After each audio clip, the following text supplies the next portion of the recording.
철로역정 내용을 중심으로 하는 설교 7번째 시간입니다. 철로역정은 주인공이 영적 눈이 열린 가운데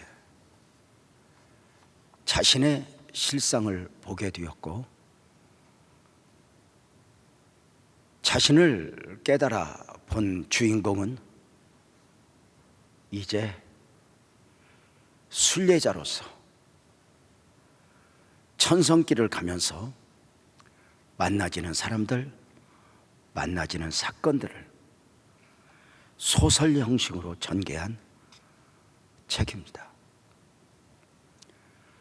벌써 6번을 통해서 우리가 많은 내용을 접했는데요,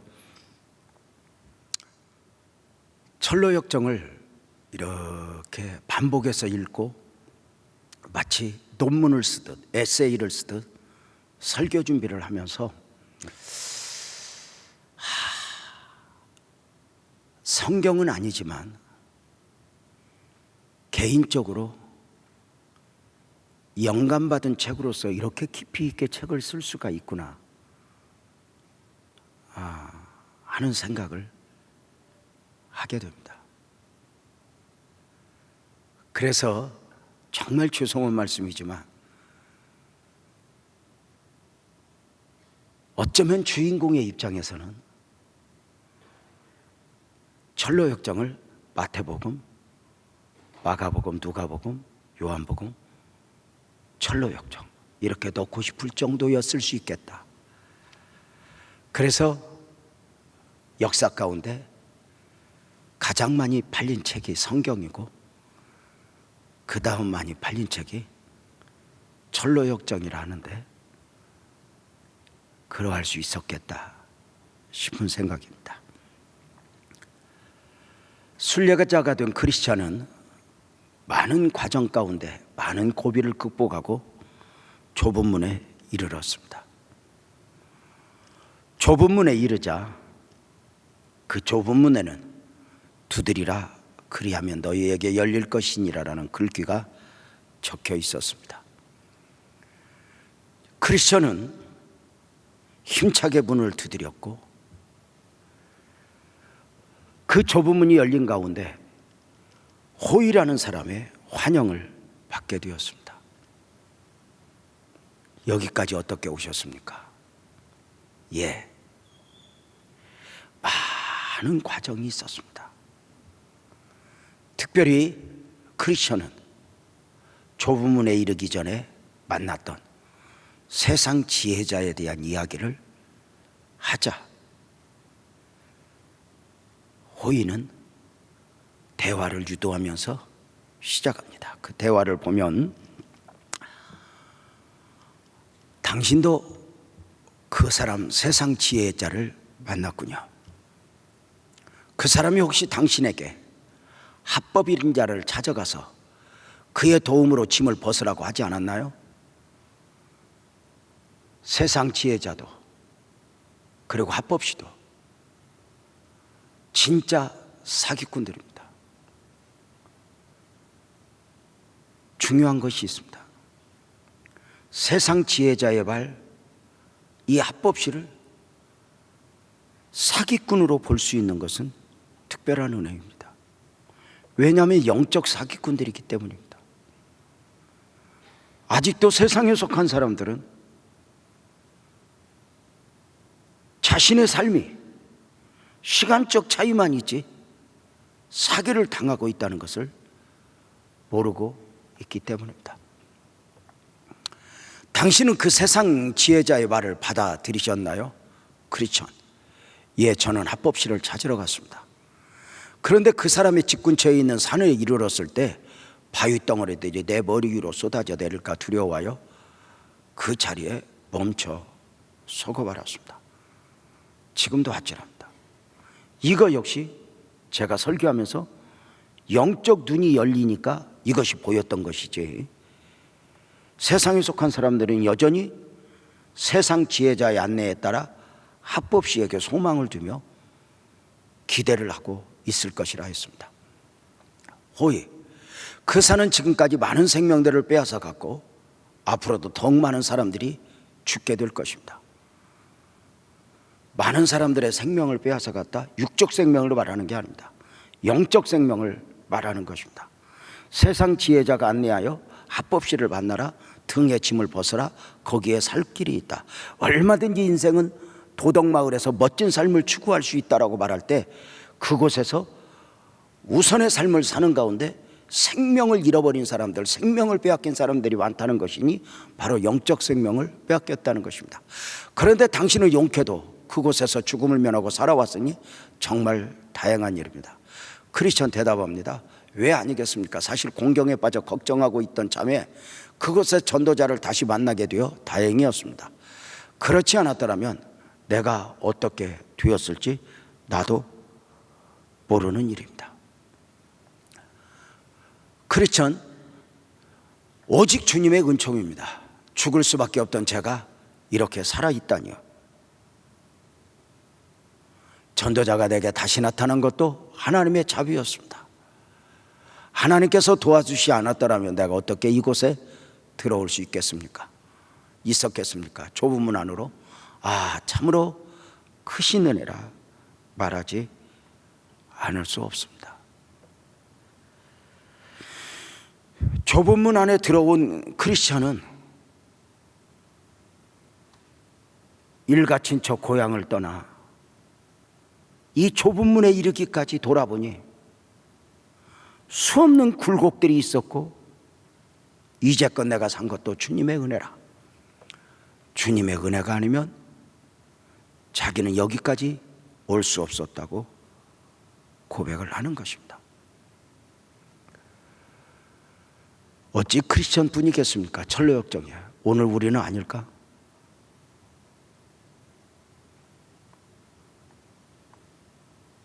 돌이켜보면 우리의 삶이 은혜가 아닐까?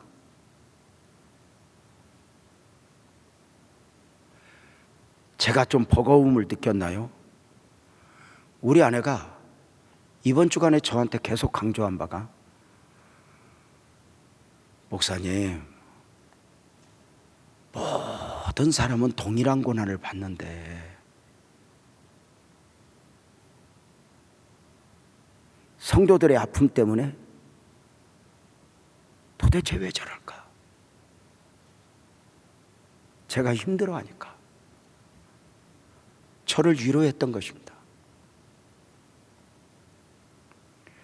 그래서 지나온 삶을 돌아보면 우리는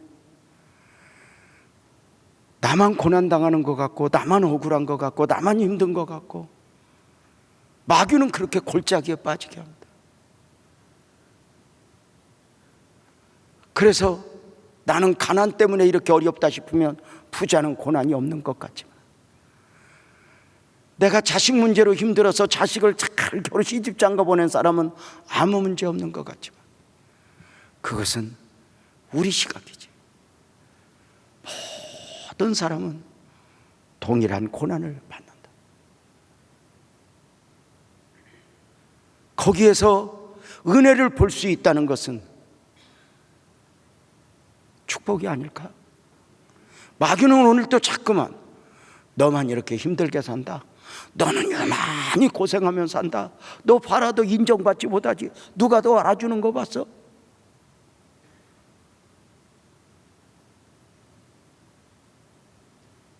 그렇게 자기 골짜기에 빠지게 하는 것입니다. 분명한 것은 이 크리스천은 이 좁은 문을 열고 들어와서 고백을 하는 것입니다. 이제껏 내가 산 것도 주님의 은혜라. 더 중요한 게 있습니다. 목사님은 고난이 언제쯤 끝나요? 언제쯤일까? 지금까지를 은혜로 봐야 하는 이유가 뭔 줄 아세요? 앞으로도 은혜가 필요하니까.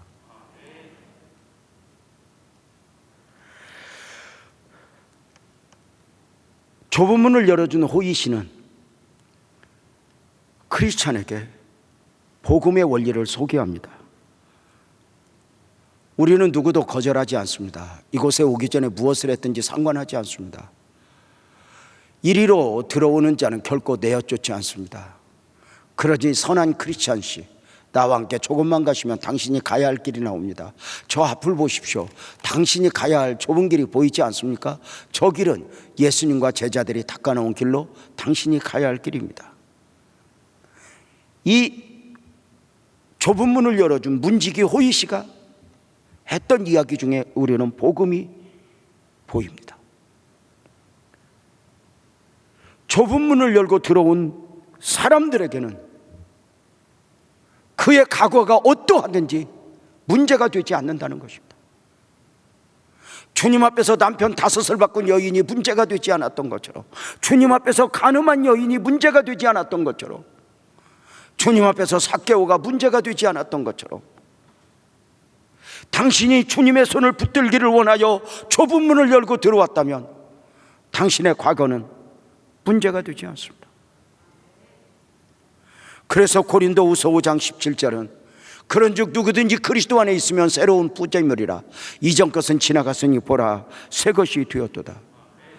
당신이 주님 안에 있다고 말하면서도, 크리스천이라고 말하면서도 과거가 문제가 된다면 어쩌면 마귀에게, 스스로에게 속고 있는 것이라 할 수 있습니다. 사랑하는 여러분, 우리의 과거를 마귀가 혹시 나를 아는 누군가 건드릴지라도 아멘 합시다. 주님은 우리의 과거를 문제 삼지 않습니다. 그러므로 우리가 자유해야 합니다. 오늘 내가 주님 안에 있다는 것, 이거 하나로 자유해야 한다는 것입니다. 과거의 상처의 배임도 속고 있는 것입니다. 과거의 상처는 허상입니다. 사랑하는 여러분, 과거의 상처에 지금 힘들어하는 거 억울하지 않습니까? 과거의 상처가 지금 나에게 주는 것이 무엇입니까? 과거에 나를 힘들게 한 사람에게 보란듯이 원수 갖기 위해 산다는 것도 억울하지 않습니까? 내 삶이 실컷해야 과거에 내게 상처를 주었던 사람이 내 삶의 기준이면 안 되지 않습니까?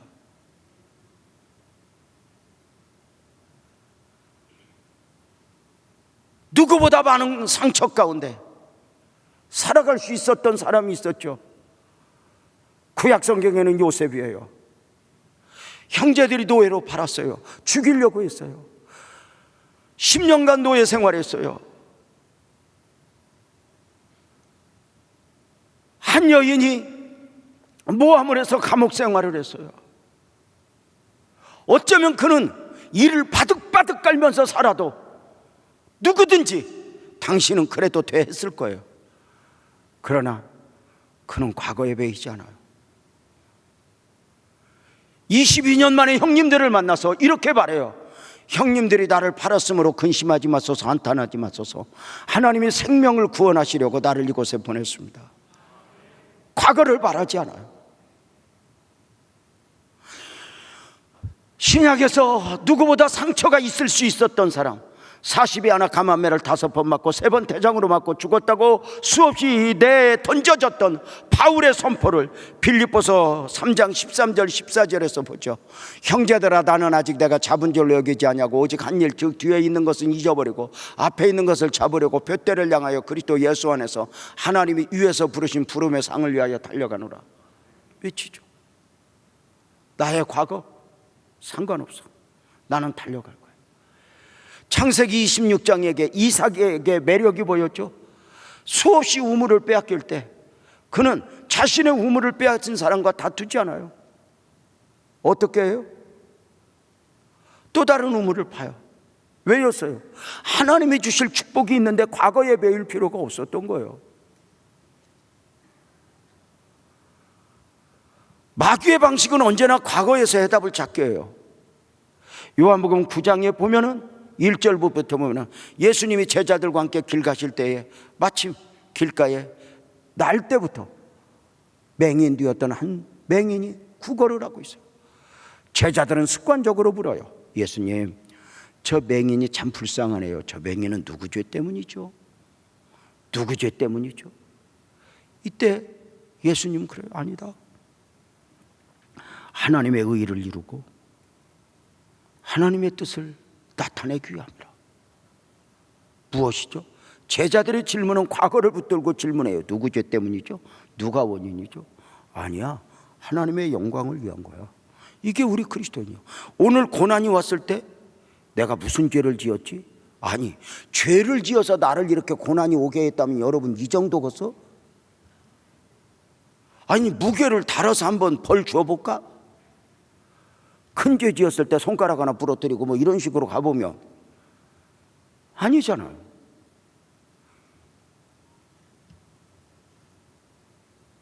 사랑하는 여러분, 언제나 주님은 미래에서의 답을 찾아요. 이게 놀라운 거예요. 무슨 일을 만나든지 교회 공동체 안에서 무슨 일이 있을 때 누구 때문이야, 무엇 때문이야, 이것도 과거예요.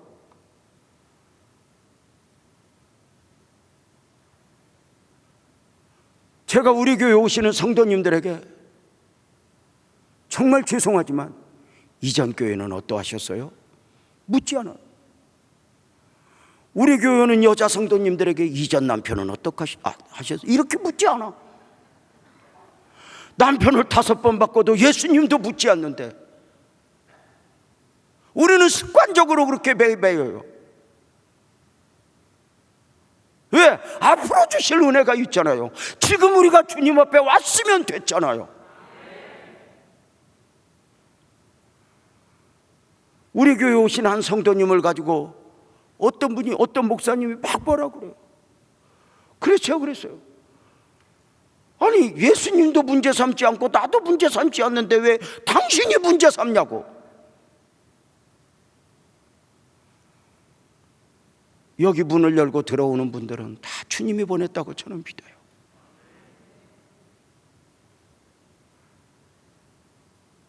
무엇보다도 호의는 좁은 문 안으로 들어오는 이는 누가 됐든 쫓아내지 않는데요, 자격을 따지지 않는 거예요. 왜냐하면 예수의 이름으로 왔기 때문에 그래요. 예수의 이름으로는 어떤 의미죠? 예수의 자격으로 해요. 우리가 기도할 때 예수님의 이름으로 기도했습니다는 예수의 자격으로 기도했습니다의 고백이에요. 기도에 있어서 내 자격, 내 공로가 들어가면 빵점이에요.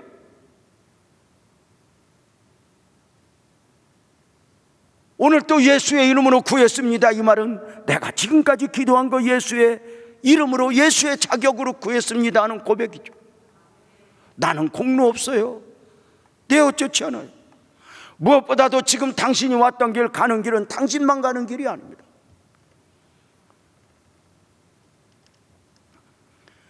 예수님이 걸었던 길이고 사도들이 걸었던 길이고 믿음의 선배들이 걸었던 길입니다.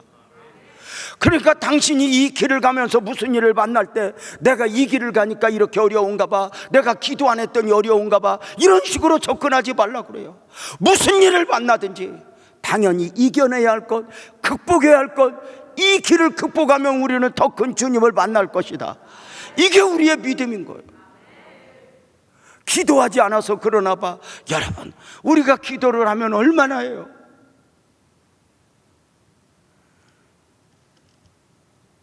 호시의 발을 통해서 우리는 복음을 보는 거예요.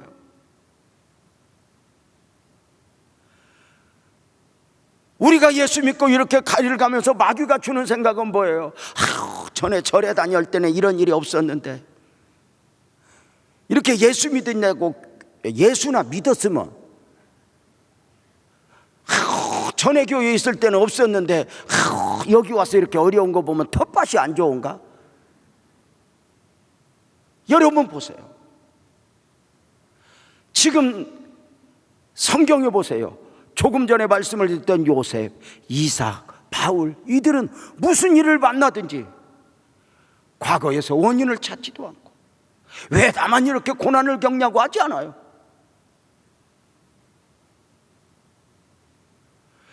내가 잘못해서 고난을 당하면 누구보다 평안을 누리고 있다면 지금 나는 누구보다 깨끗해서인가? 아니잖아. 좁은 문으로 들어왔지만 계속해서 순례의 길을 가야 하는 크리스천은 호이 씨에게 또 물어요. 저는 처음 저기를 가는데 혹시 저기에 저 같은 초행자가 길을 잃어버릴 만한 갈래길이나 굽은 길은 없습니까? 호의 대답합니다. 있지요. 이 길을 가다 보면 좁은 길을 가는데 많은 길들이 나타납니다. 잘못된 길의 특징은 넓은 길이요, 바른 길은 곧 그 좁은 길입니다. 그러니 가야 할 길과 가지 말아야 할 길을 분명하게 분별할 수 있을 것입니다. 우리가 욕심만 없다면, 무슨 일을 만나든지 우리는 무엇이 하나님의 뜻인지 분별할 수 있다. 오늘 새벽에 개인적으로 새벽 설교 속에서 준비하면서 저는 많은 은혜를 받았어요. 옳으냐 그르냐가 아니라 하나님의 마음이 어디에 담겨 있느냐, 하나님의 섭리는 도도하게 어디에 흐르고 있는가.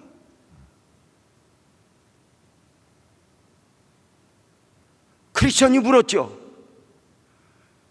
저 좁은 길로 가다 보면 혹시 착각할 만한 다른 길은 없습니까? 있다고. 그 길은 대부분 넓은 길이라고, 많은 사람들의 생각이라고. 당신이 가야 할 길은 좁은 길이요, 고든 길이라고.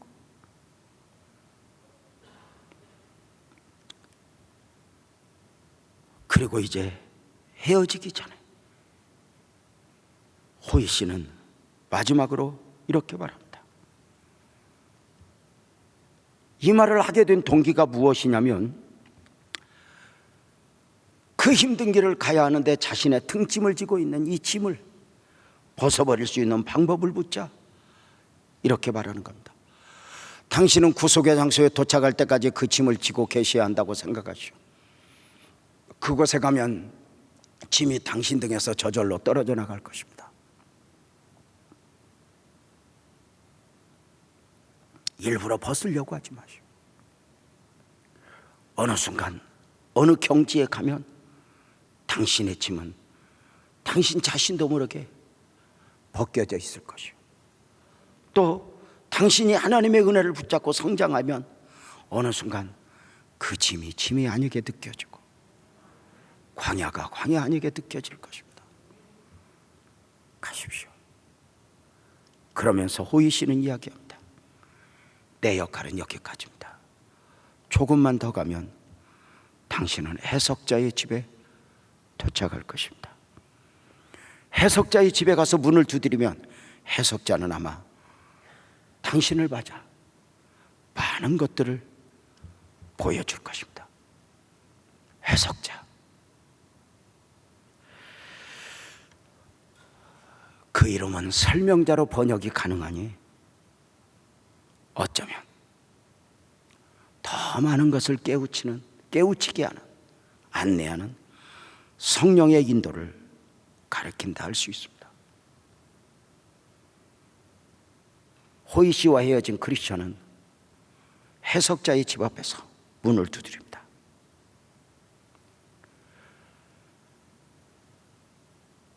문을 열어주는 사람 앞에서 이렇게 말합니다. 주인을 불러주시오. 나는 이 집 주인 해석자 씨와 잘 아는 사람으로부터 안내를 받아 주인에게 드릴 말씀도 있고 제가 배워야 할 말씀이 있으니 주인 좀 불러주시오. 조금 후에 주인이라고 하는 사람이 자신을 해석자라 소개하며 무슨 일로 왔냐고 묻습니다. 이때 크리스찬이 대답합니다. 네, 저는 멸망의 도시를 떠나, 장망성이라 했죠, 멸망의 도시를 떠나 시온성을 향하여 가는 나그네입니다.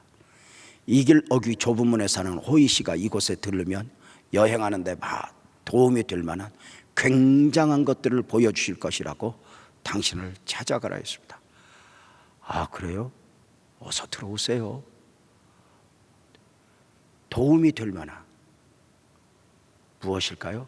당신이 순례자로 살아가는 데 있어서 도움이 될 만한 여러 가지를 보여드릴 테니 들어오시오. 해석자는 크리스천을 인도하여 그에게 그가 보아야 할 것, 순례자로 살아가면서 명심해야 될 부분에 대하여 깨우칠 수 있도록 안내하여 저들을 인도합니다. 마치 성령께서 갈 바를 모르는 우리를 인도하듯이 말입니다. 그는 해석자 앞에 자신을 맡깁니다. 아마 저는 나에게 많은 것을 깨닫게 할 거야. 요한복음 16장 13절은 그러죠. 그러나 진리의 성령이 오시면 그가 너희를 모든 진리 가운데로 인도하시니 그가 스스로 말하지 않고 오직 들은 것을 말하며 장래일을 너희에게 알릴 거야. 자, 놀랍게도 해석자는 크리스천을 데리고 많은 것들을 깨닫게 하기 위하여 7개의 방을 들리게 됩니다.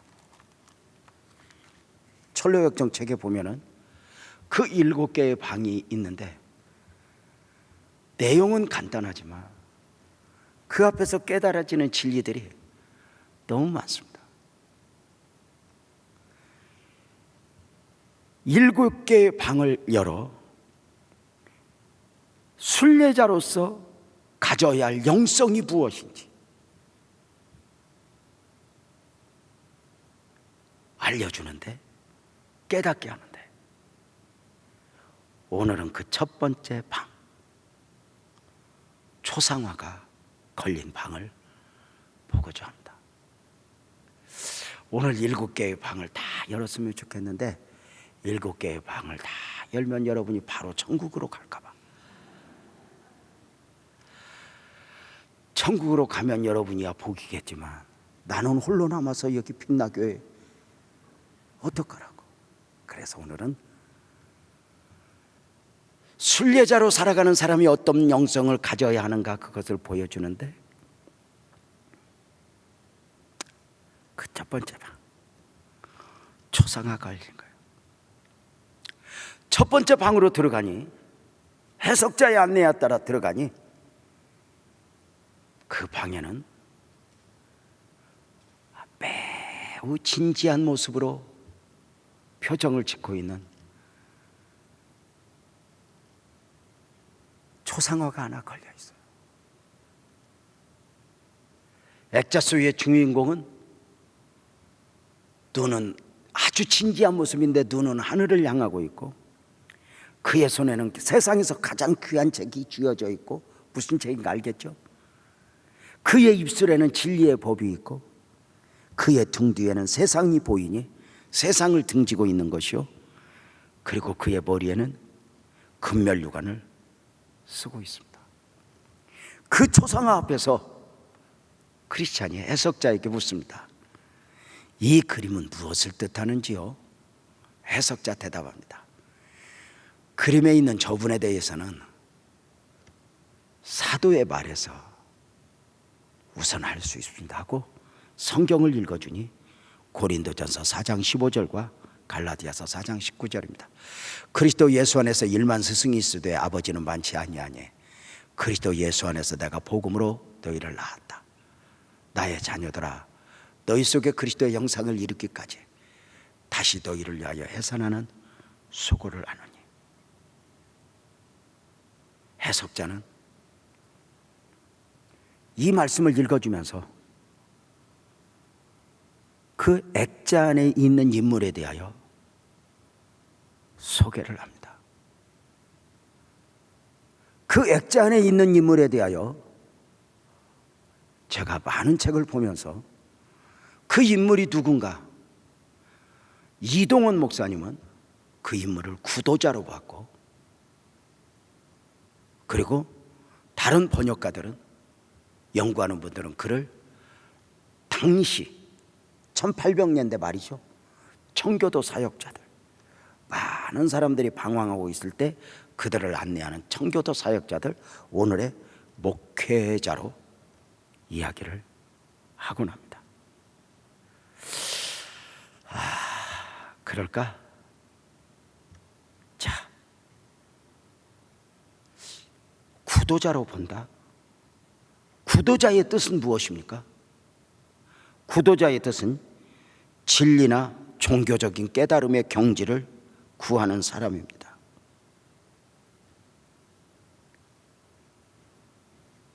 종교라는 틀 안에서 깨달음을 구하는 사람.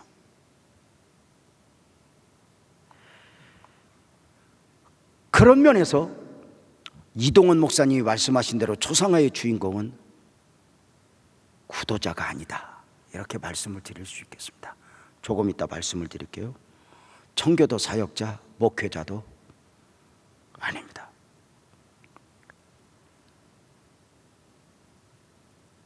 초상화 인물에 대한 해석자의 소개를 원문으로 보겠습니다.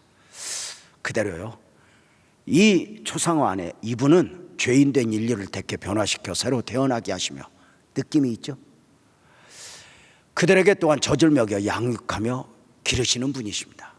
그의 손에는 가장 귀한 책이 쥐어져 있고 그의 눈은 하늘을 향하고 있죠.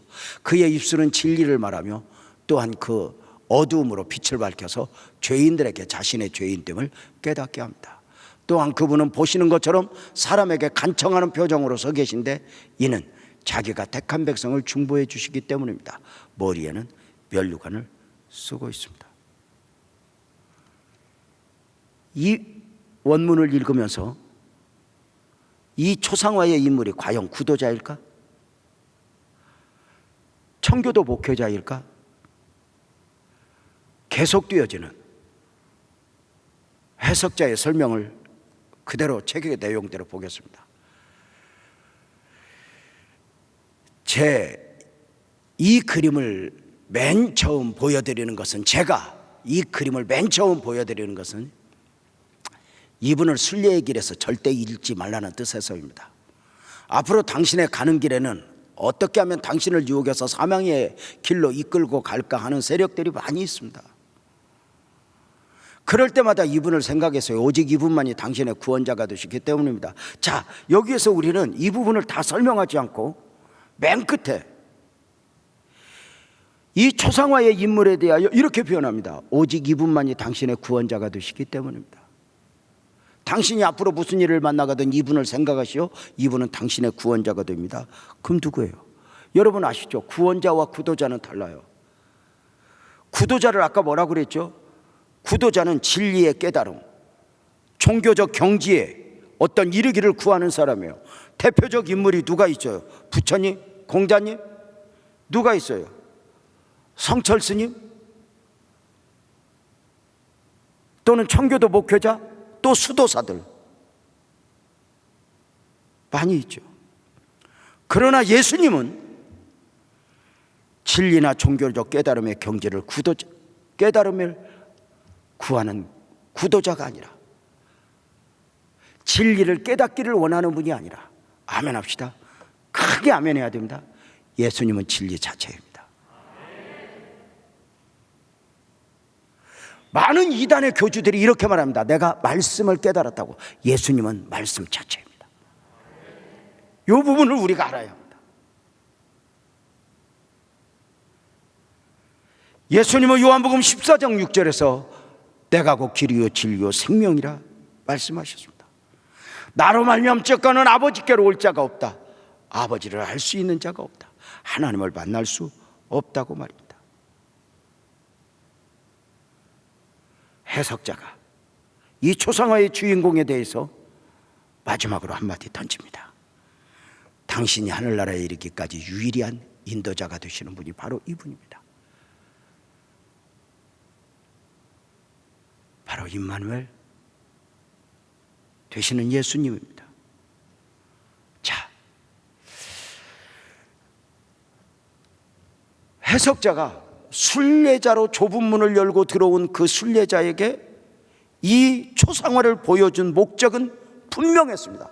첫 번째 방을 열어 초상화를 보여준 목적, 그 목적이 보이죠? 그 권면을 다시 한번 읽어볼게요. 제가 이 그림을 맨 처음 보여드리는 것은 바로 이분을 순례의 길에서 절대 잊지 말라는 것입니다. 앞으로 당신이 순례의 길을 갈 때 무슨 일을 많이 만나게 될 것입니다. 당신이 목사가 되었다고, 장로가 되었다고, 고비가 없는 게 아닙니다. 좁은 문을 열고 들어왔다고 이제껏 너 수고했어, 앞으로는 아무 일이 없을 거가 아닙니다. 자, 그럴 때마다 이분을 잊지 마세요. 앞으로 당신의 가는 길에는 어떻게 하면 당신을 유혹해서 사망의 길로 끌고 갈까 하는 세력들이 많이 있습니다. 좁은 문을 열고 들어왔음에도 불구하고 수많은 세력들이 나를 사망의 길로, 이 길은 바른 길이 아니야. 근데 이 사망의 길이 어떤 사망의 길이요? 영적 사망의 길. 그렇게 힘든 길 가지마, 여기 가면 평안한데 왜 이래 하는 많은 일이 있을 것입니다. 그럴 때마다 예수님을 생각하세요. 이분을 생각하세요.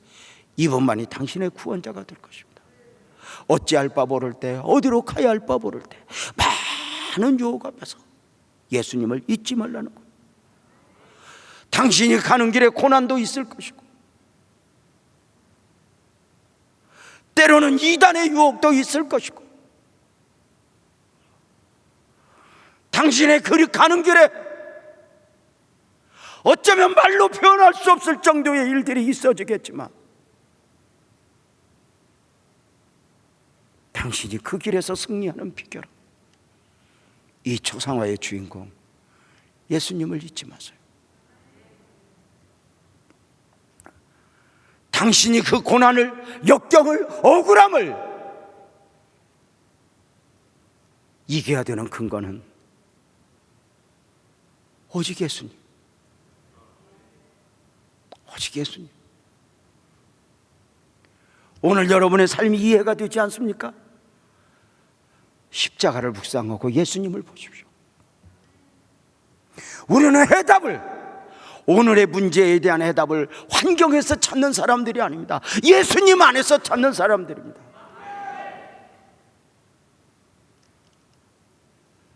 말도 안 되는 일이 펼쳐질 때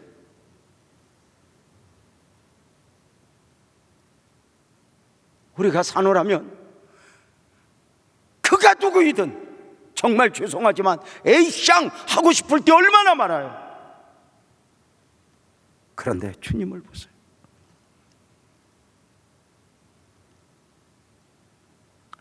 당신이 과거에 받았던 은혜를 가볍게 여기지 마세요. 저는 종종 이야기합니다. 죄송하지만 제가 담임 목사로서 뭐 이렇게 교회 건축을 이런 걸 보고 하는 게 아닙니다.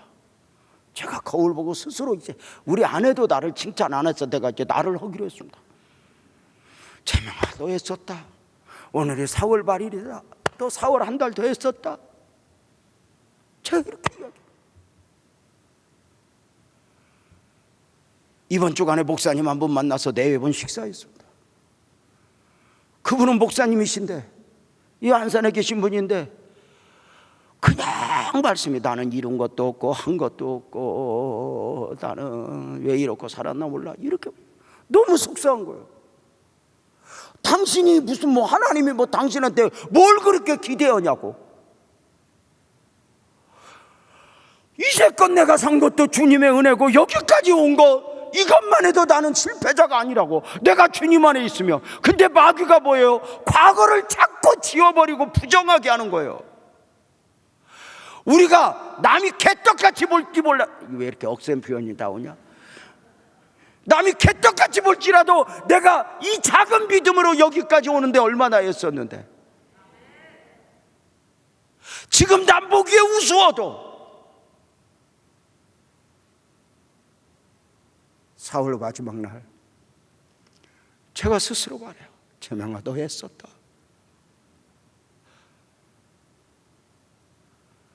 왜요? 내 삶을 붙들고 계셨던 분은 주님이잖아요. 마귀는 부정하게 해요. 오늘 가난하다고, 오늘 병들었다고, 내가 이룬 일 아무것도 없다고, 내가 그동안 믿었던 거 무슨 의미가 있냐고. 아니요,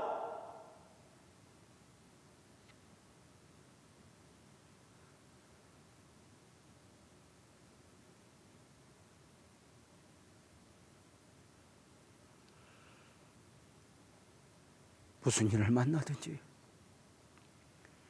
이 초상화 안에 있는 예수님, 그분을 잊지 마세요. 그러면서 그 초상화를 자세히 보여지는데, 이제부터 잠깐 초상화 안에서 보여지는 순례자의 영성을 생각해 보는데 초상화의 인물은 매우 진지해 보였죠.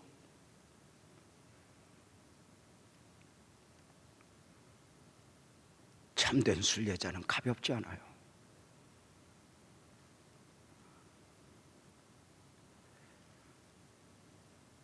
조금 억울하다고 징징거리고, 조금 힘들면 힘들다고 징징거리고, 내 맘대로 안 되면 내 맘대로 안 된다고 징징하는 것이 아니라 내 맘대로 되지 않지만, 내 생각과 다르지만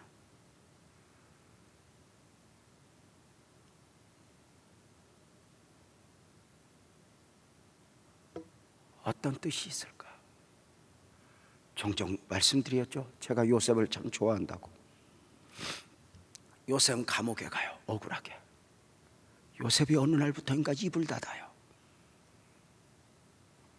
노예 생활할 때 사람들이 물었을 거예요. 요셉, 너는 어째다 노예가 됐어?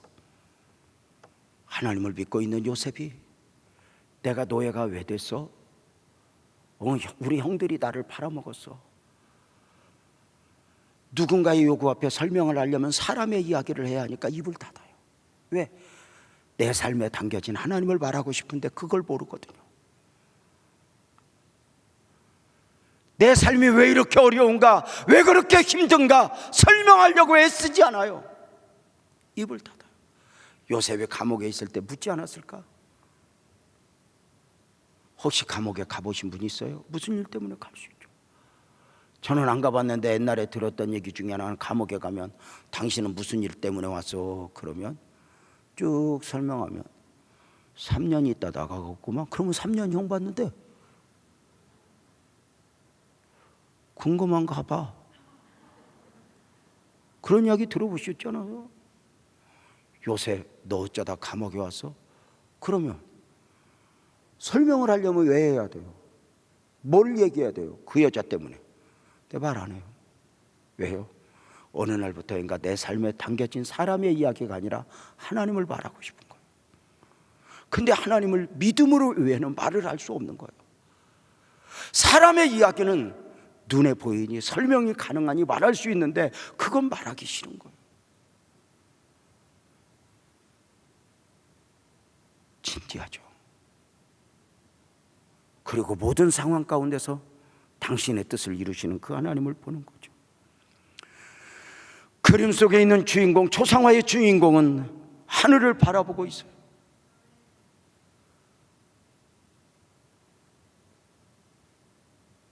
이것이 크리스찬의 영성이에요. 순례자로 살아가는 사람들의 영성이에요. 골로새서 3장 2절은 그렇게 말하지 않아요? 위의 것을 생각하고 땅의 것을 생각하지 말아라. 나는 위를 바라다. 위의 것을 생각하고 위의 것을 생각하고. 땅을 바라보면 비틀거릴 수밖에 없어요. 땅에 매이면, 땅에서 끝나는 일들에 매이면 나는 왜 할 때가 많아.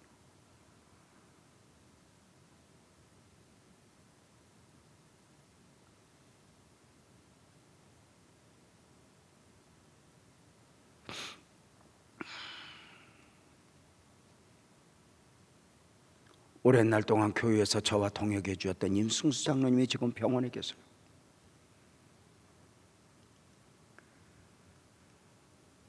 몸에 찾아온 질병과 거대한 싸움을 싸우는 가운데 하나씩 회개하게 하신대요. 그 중에 하나가 뭐냐면, 하나님, 예배당에 있었지만 제가 예배자가 아니었어요. 예배를 드리도록 섬기긴 했는데 나는 예배자가 아니었어요.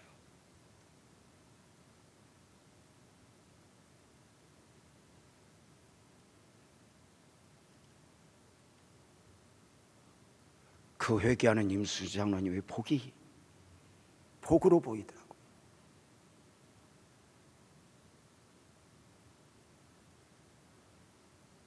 어쩌면 우리는 예배당에 오면서 예배자가 아니에요.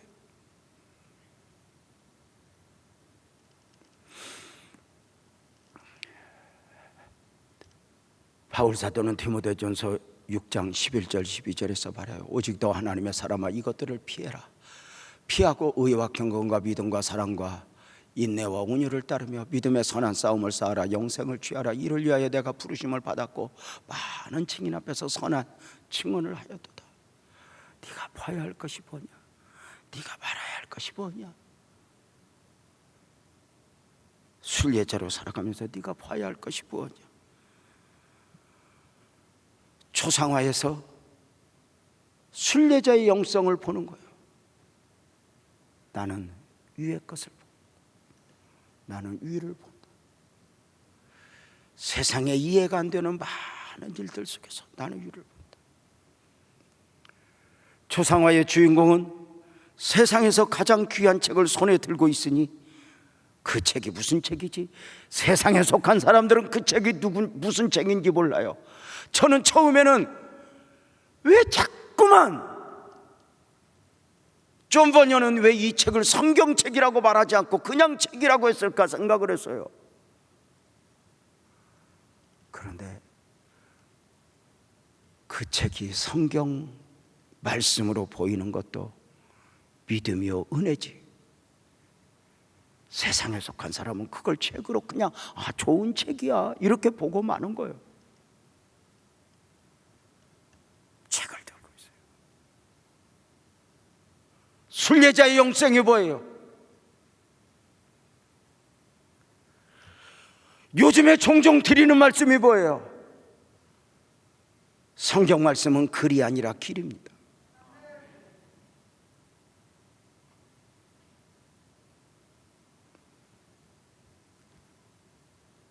주의 말씀을 붙들고 있는 거예요.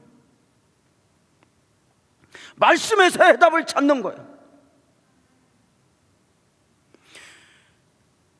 말씀에 부끄럽지 않도록.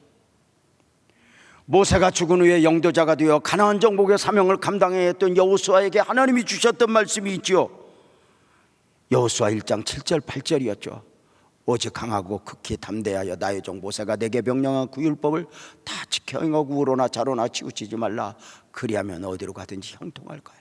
이 율법책을 내 입에서 떠나지 말게 하며 주야로 그것을 묵상하여 그 안에 기록된 대로 다 지켜라. 그리하면 내 길이 평탄하게 될 것이며 내가 형통하리라. 하나만 해석할까요?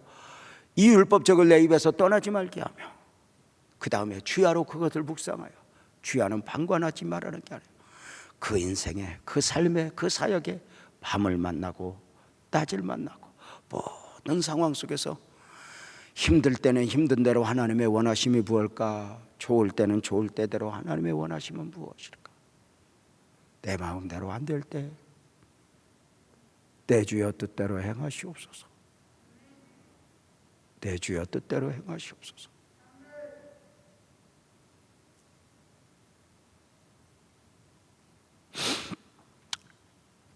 그 입에는 진리가 담겨 있대요. 우리 그리스도인은 말로 말하는 사람이 아니에요. 말씀으로 말하는 사람들이죠.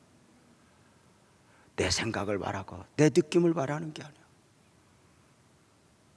종종 후배들에게 이야기해요. 어떻게 해야 설교를 잘하죠? 제가 말해요. 중요한 건 너의 말이 진리가 되게 하라. 강대성에서만이 아니라 아래서. 많은 후배 목사들에게 안타까운 것이 저부터도 마찬가지예요. 이 강대상에서만 설교를 잘하려고 해요. 내려가서는 내 생각을 말하고 내 느낌을 말하고 조금 억울하다고 힘들다고 누가 나 알아주지 않는다.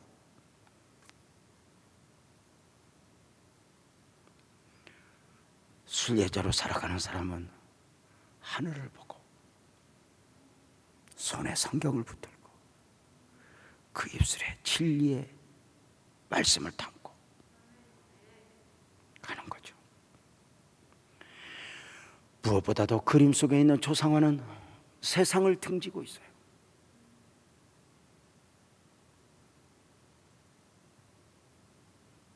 세상을 등지고.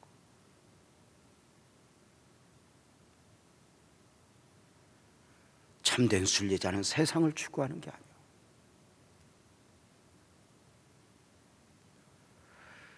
세상의 삶의 원인이 있는 게 아니에요. 세상의 삶의 목적이 있는 게 아니에요.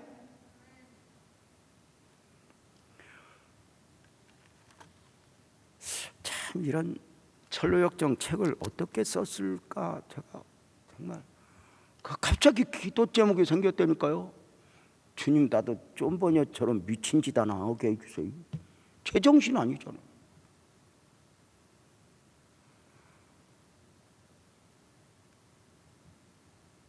사랑하는 여러분, 해석자는 크리스찬을 인도하여 첫 번째 방에서 초상화를 보여주는데 그는 매우 진지했고 눈은 하늘에 있고 손에는 성경을 붙들고 있고 등에는 세상이 있다. 세상을 보는 것이 아니다. 지난주일 낮에 말씀을 잠깐 전한 것처럼 찬송가 94장에서 밀러 여사는 주 예수보다도 귀한 것은 없네 노래했어요. 자신에게 주님이 얼마나 귀한지 세상 병애와 세상의 행복과 바꿀 수 없다.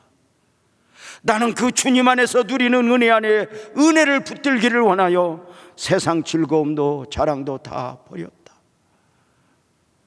바울은 빌립보서 3장 7절에서 9절에 보면은 배설물로 여겼다 그래요.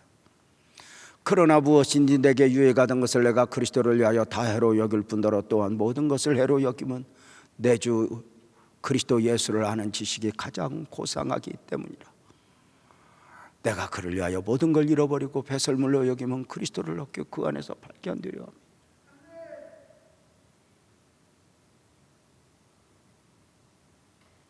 놀랍죠. 오늘도 나는 누구인가? 지금 첫 번째 방이 이렇게 좋은데 다음 주에 볼 두 번째 방, 세 번째 방이 기대가 되지 않으세요? 하나님이 참 감사해요. 제가 코로나19 때가 아니면 이 설교를 준비 못해요. 왜냐하면 너무 많은 시간이 걸리거든요. 근데 은혜인 것 같아요.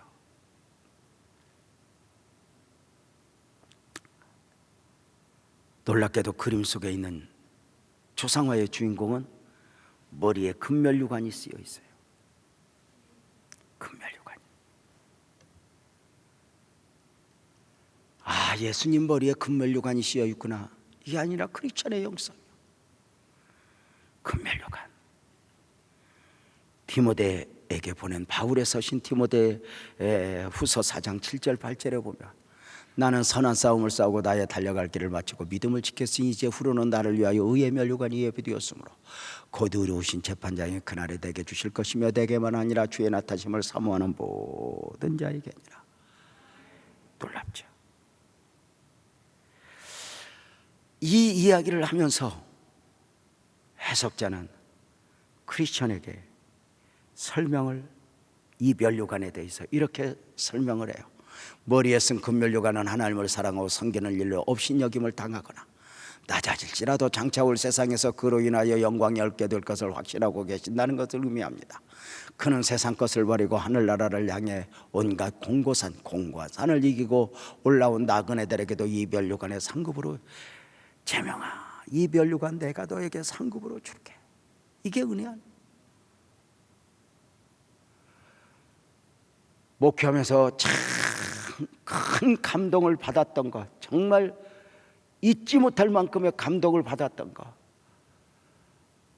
32년 목회하면서 너무너무 힘들 때, 너무너무 많은 일들 앞에서 어찌할 바를 모를 때 강대상에서 눈에 진물이 나도록 울 때가 있었어요.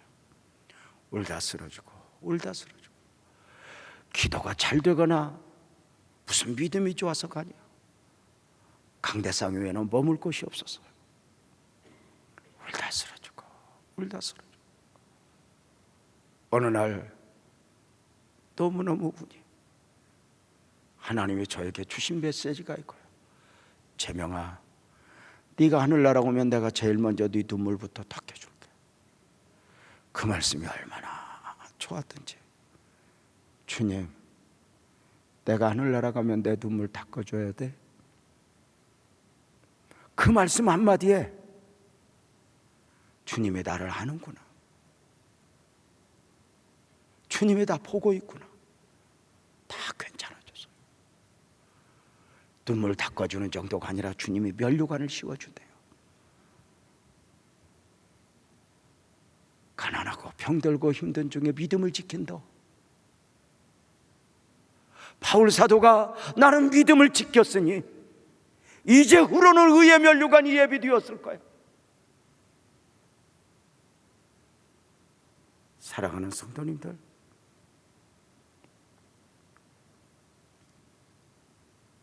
이제 후로는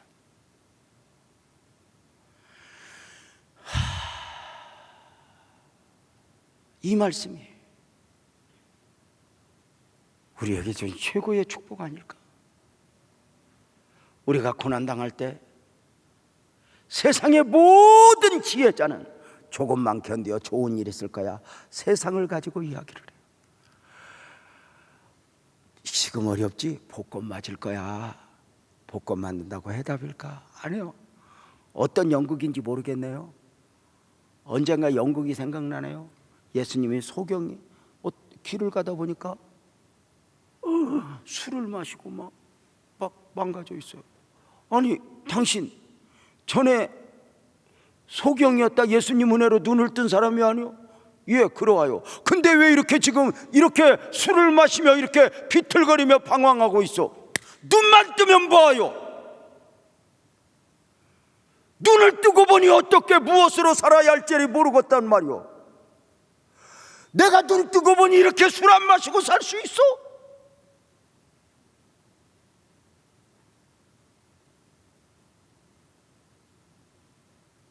어떤 사람이 싸우고 있어요. 아니, 당신은 걷지 못하던 사람 아니오? 왜 이러고 있어? 당신 주님의 은혜로 그 걷지 못하던 자가 이제 일어나 뛰며 걸었던 사람 아니오? 맞소. 그런데 왜 이러고 있어? 걷기만 하면 뭐하요? 온갖 세상이 불만인데.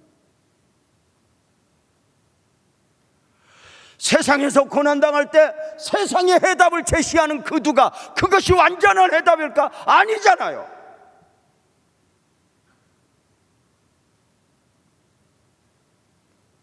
집 없는 사람에게 조금 있으면 집이 있을까요? 6개월은 기뻐하겠죠. 그 다음은 변함없이 주님의 위로는 제가 힘들 때, 재명아 조금만 있어, 내가 10년 있다 눈물 닦아줄게, 그러지 않았어. 하늘나라 오면 눈물 닦아줄게. 그때 저는 많은 거 내려놨어요.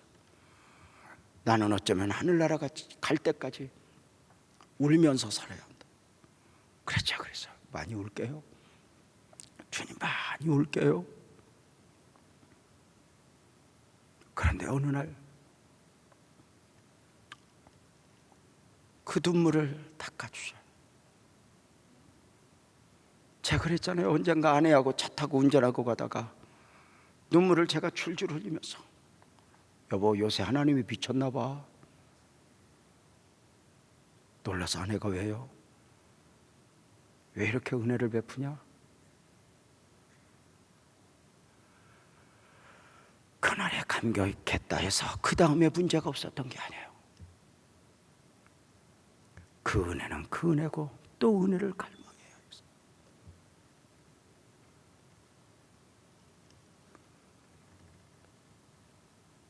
당신은 무엇을 보십니까? 이 땅에서 울고 억울하고 힘들 때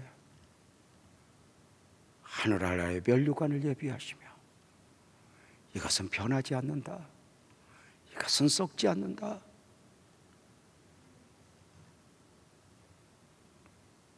순례자의 영성을, 해석자가 그랬어요. 당신이 가서 무슨 일을 만나거든 이 초상화를 잊지 마세요. 무슨 일을 만나든지 당신이 다시 일어나야 할 이유는 이 초상화 안에 메시지가 있어요. 그 초상화는 매우 진지했고 눈은 하늘을 보고 있었고 손에는 말씀을 들고 있었고, 그죠? 그 입에는 진리를 머금고 있었습니다. 말씀은 품고 말씀을 말하는 자, 말씀을 말하는 자. 무엇보다도 세상을 등지고 있고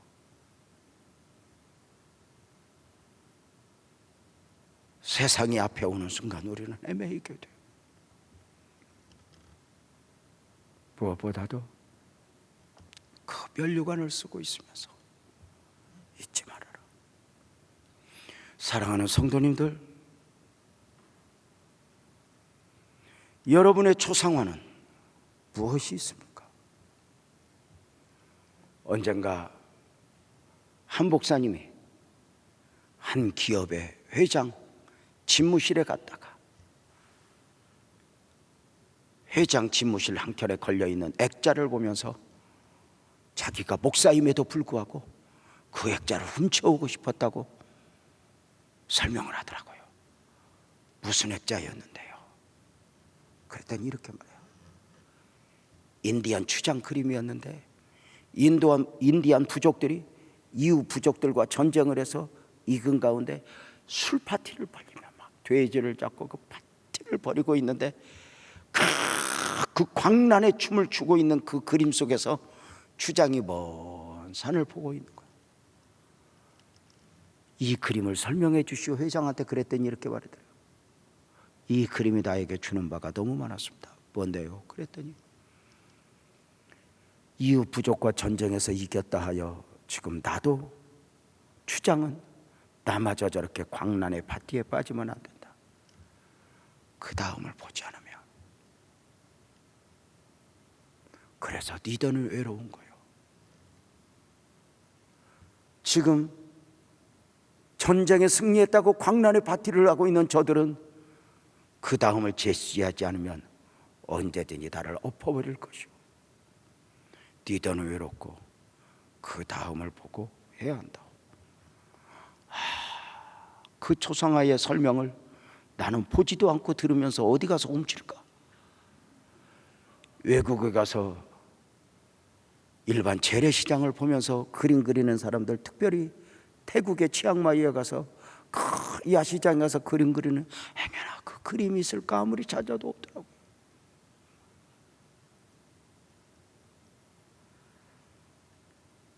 여러분에게는 어떤 초상화가 있어요?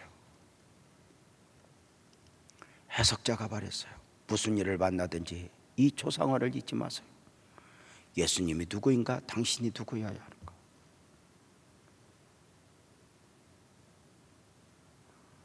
언젠가 받았던 은혜가 있다면 그걸 마음에 담아놓으세요.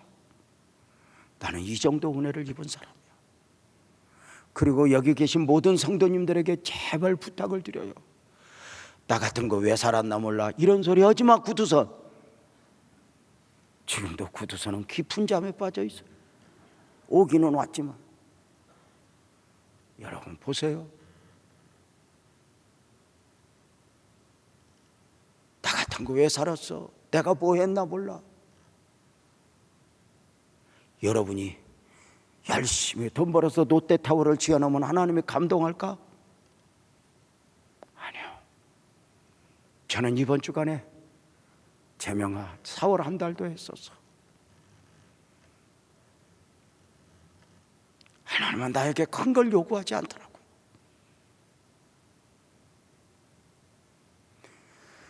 이제 크리스찬은 순례자로 걸어가면서 많은 일들을 만나게 될 때 이 초상화를 품고 묵상하며 예수님은 누구였고 나는 누구여야 하는가를 분명하게 보며 세상의 많은 일들, 유혹, 시험 앞에서 나는 지킬 거예요. 어쩌면 순례자로 살아가는 삶은 비단길을 걷는 게 아니에요. 영적 전쟁이에요. 주님, 내가 믿음을 지킬게요. 순례자로서 나를 놓아버리지 않을게요. 그렇게 다짐하며 또 한번 나 자신에 대한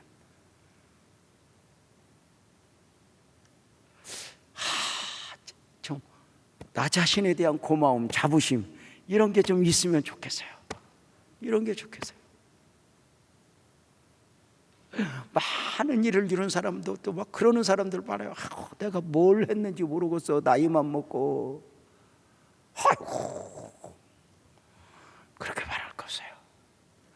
저는 여기 계신 우리 구본영 장로님이랑 임창석 장로님, 정영주 장로님 다 귀해요. 얼마나 세상에 유혹이 심했고 얼마나 많은 일들이 있었는데 오늘 여전히 주님 안에 있고 주님 안에 있고 주님 손 붙들고 있다는 게 얼마나 귀해요. 또 한번 많은 일들 가운데 나는 승리하리라 말씀을 들었습니까? 우리 이제 찬송하면서 우리 기도하고 또 하나님께 영광을 돌립시다. 우리 모두 자리에서 일어나서 오늘은 이 찬송을 좀 하고 싶어요. 세상 유혹 시험이